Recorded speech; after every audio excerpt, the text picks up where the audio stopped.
Hello, everybody. My name is Dave, and welcome to the very first episode of DaveCave Action Reviews.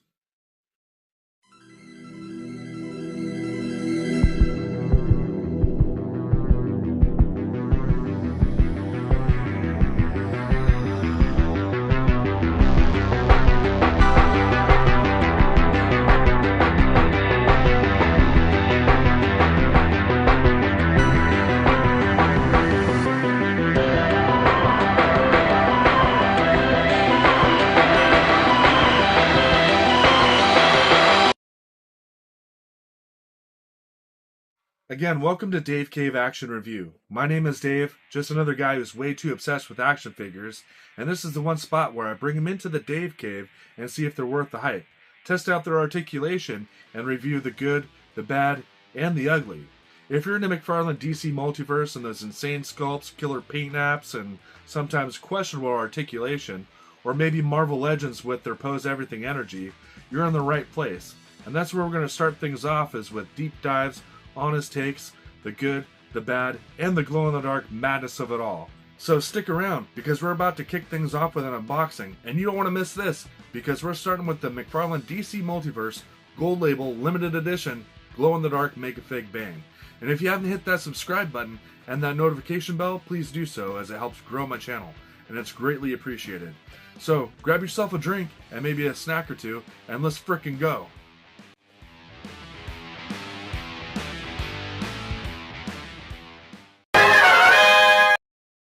And here's the box the figure comes in.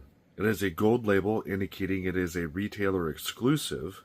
This one was a Walmart CollectorCon exclusive. I was not able to find this one at my Walmart. However, I was able to find it on eBay. And it typically goes for anywhere between $60 and $100.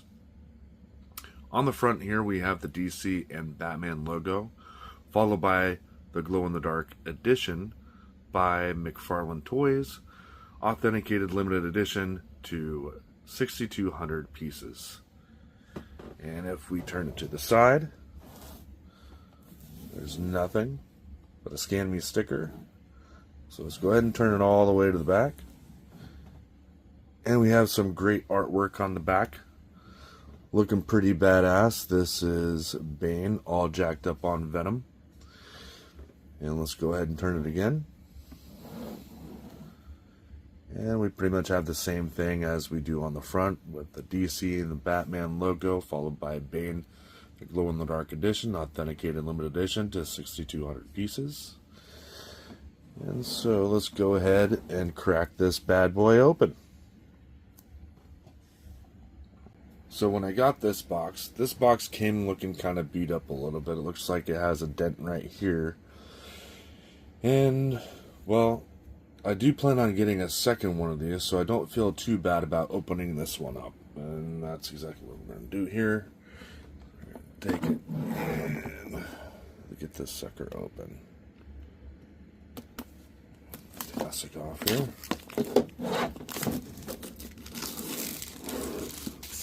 However, it is a beautiful box. I do like the artwork, and the color scheme works very well. And this one opens by pulling the figure from the top there. And reveal the figure. There we go. Come out of there, sucker.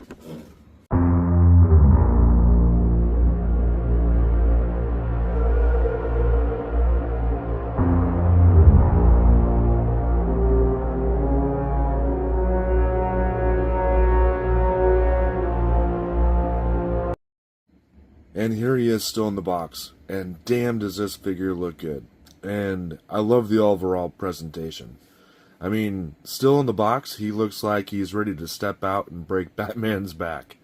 It does come with a couple of accessories, which is pretty standard for Mcfarlane DC Multiverse. It comes with a figure stand, and it comes with a card and card stand, and both look great. So let's go ahead and get this sucker out of the box and see what we're working with. Maybe charge them up and check out that glow feature.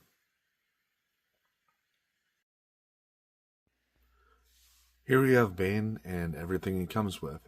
Comes with the figure stand. This is the typical figure stand that Mcfarlane figures come with. But the only difference is it has a green DC logo on it. And then we also have the card and card stand right here. So this collector card is pretty cool. It says Bane Glow in the Dark Edition. Let's turn it over to the back side here. And this is the certificate of authenticity. So this is 668 of 6,200. And this figure here, it's been reissued like twice before. So typically with these larger figures, the articulation is kind of restrictive. Actually, before we look at that, let's take a look and see some of the differences here between this one and the first release here. So the color is a little bit different, and I believe it was colored more of a brown color. This is just straight black. The belt is a little bit different. It's gray with a red coloring in the circle there instead. I think the coloring is about the same too on this one as far as the skin color. Now on the original one, they did not color in where the skin shows through in the fingerless gloves here, which that's a nice touch.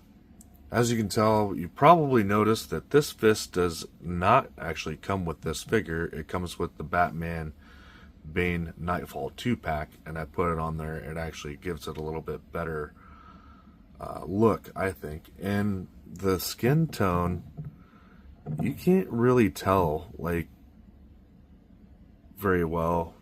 I mean, if you really look at it, you can tell that there's a difference in color texture, but just you probably wouldn't even notice if I hadn't even pointed it out. But some people would point out, especially collectors, but people just looking at your shelf, they're not gonna really notice that, I think. Because of course the color of the pants, the original was all black.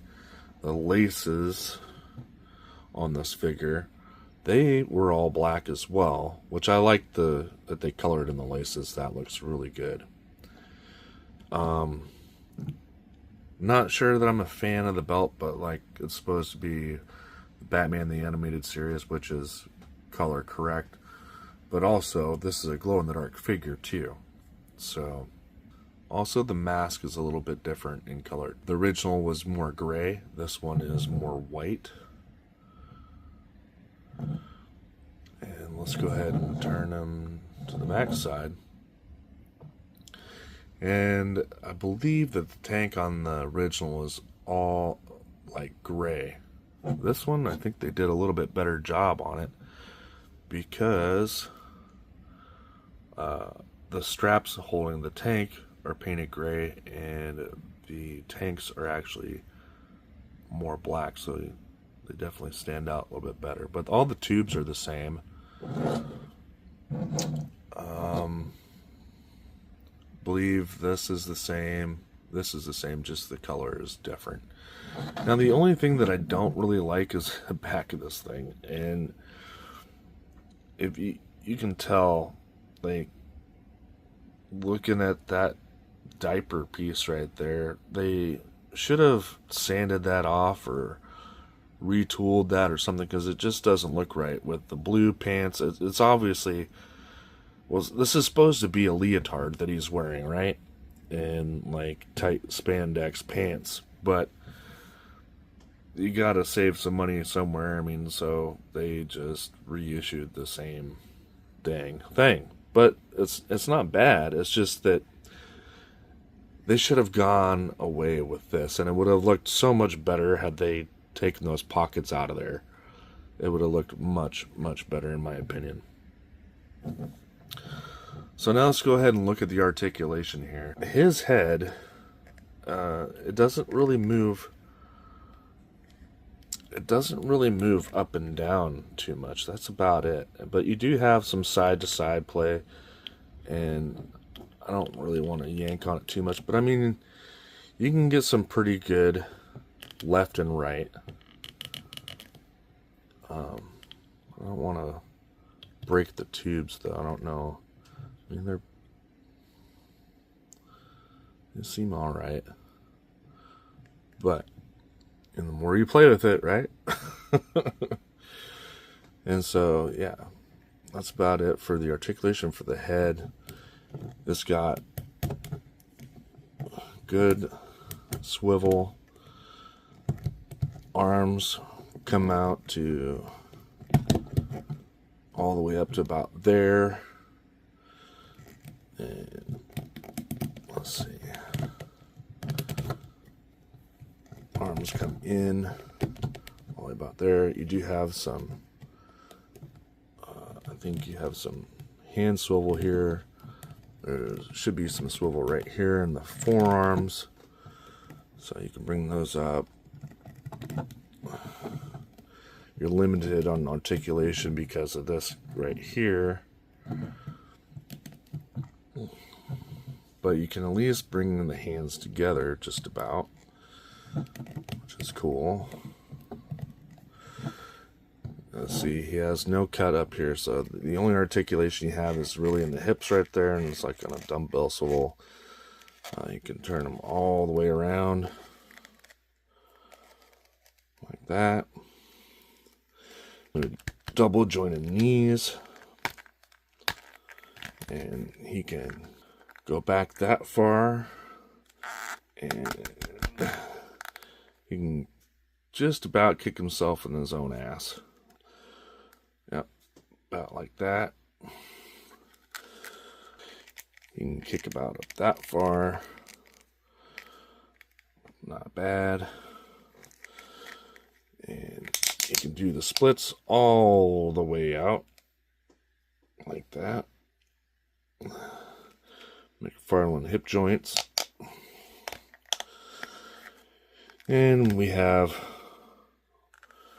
rocker, pivoting, twisting joint ankles, toe articulation. And yeah, overall, this isn't a bad figure. I really like this figure.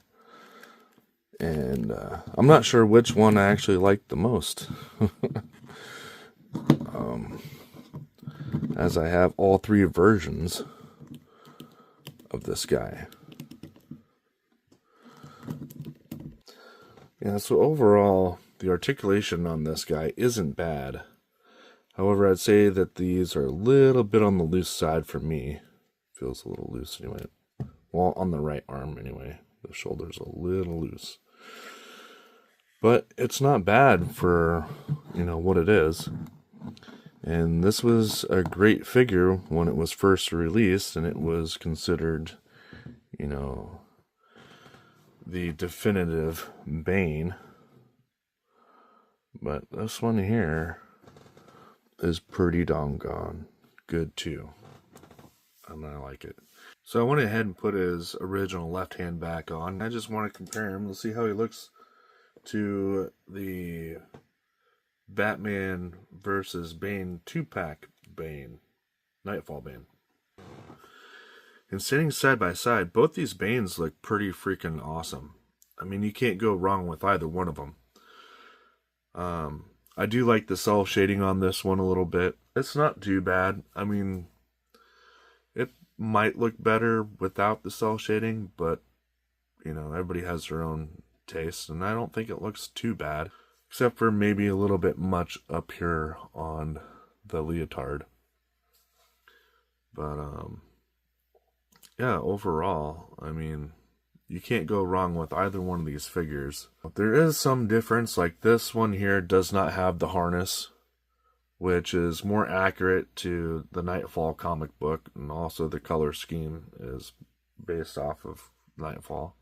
And let's see, I'll turn to the side here. Oh, there's a little bit difference in the buttons and the hoses here. They should have painted that one red, I think, also, but that's okay. And it only has one hose goes up to the arm here and over here, and it looks like it's missing this little box right here. And of course, they did not paint the shoelaces on this one, but that's not a big deal. And turn it around, and the belt looks pretty much the same. Otherwise, these figures are essentially identical. The molding is identical, except for the color of the skin, of course, is two different colors. The eyes are a little bit more red, but the mask is a little bit different also. So it's a different head sculpt actually altogether. And they are definitely different. And this one also has the hair on his back and shoulders, which I like that little added detail to it too. But yeah, there you have it. So which one do you want to put on your shelf? Let me know in the comments. I would give this figure a 9 out of 10 for articulation and presentation. But I mean, because the articulation and the head isn't that great, and like I said, one of those shoulders a little bit loose, but that's right. Now let's see if he can actually break the bat. That's what we want to know.